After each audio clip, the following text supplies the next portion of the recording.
તમારું? મારું નામ મુક્તાબેન. કેમ છે અત્યારે તમને? પહેલાં કરતાં સારું છે? આવ્યા હતા એ કરતાં સારું છે ને? હા એમ તમને તમને ધીરે ધીરે ફાયદો પડશે. અને આટલું બધું તમે ટાઈટ બાંધો છો જેને કારણે સાંભા પડી ગયા એટલે દવા લગાડવામાં તમારે ધ્યાન રાખવાનું છે. અત્યારે તમે દવા ધોઈ નાખજો હો ને. કઈ જગ્યાએથી આવો છો? વાવ ગઢડા પાસે. કાંઈ વાંધો નહીં. બસ સારું થઈ જશે હો. હાવ તમે તારે ટેન્શન ન લ્યો. બોલો જય હનુમાન. અહીંયા ગમે એવો દુખાવો હોય તો જતો રહીએ એવી દવા બનાવીએ છીએ અમે. પણ અમારી ગણતરી હોય એ પ્રમાણે હાલે તો વાંધો ન આવે. કારણ કે માણસોને કહી કે આ ખાનપાન કરજો ને આ ખાનપાન ન કરતા એટલે વાંધો આવે નહીં.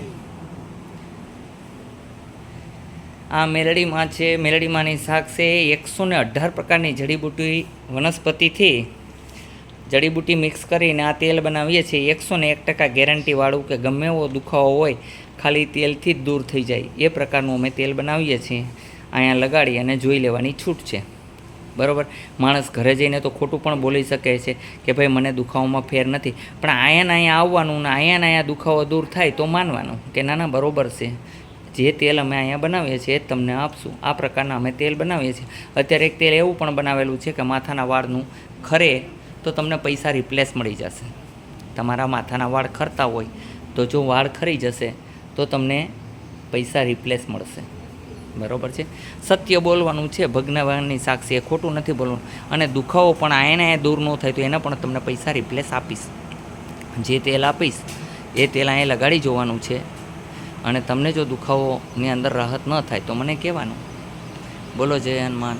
અહીંયા આવવા માટે થઈને આટકોટથી ગુંદાળાથી ગરણીથી થોરખાન રોડ ઉપર આદેશ આશ્રમ આવેલો છે. અહીંનો સમય સવારે 9 થી 12, સાંજે 4 થી 6 અને સોમવારે રજા રહીએ છીએ.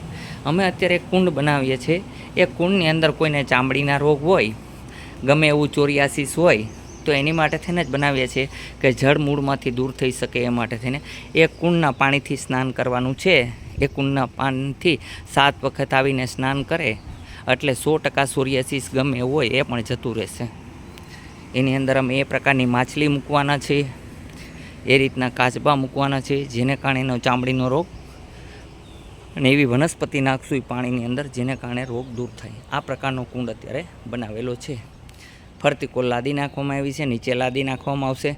પછી આની અંદર માણસ પાણી ભરી અને સ્નાન કરી શકે.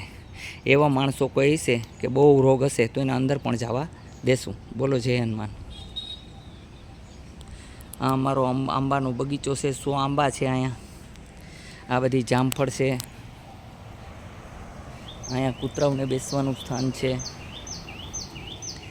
આ આંબા અમારા 12માસી કેરીથી લઈ અને મયા ઝાકી લગનની કેરી અહીંયા બધા ફળ છે. આ અમારા આંબા છે. લીંબુડી છે.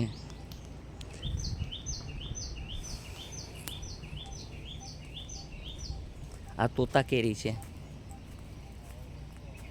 તમે જોઈ શકો છો.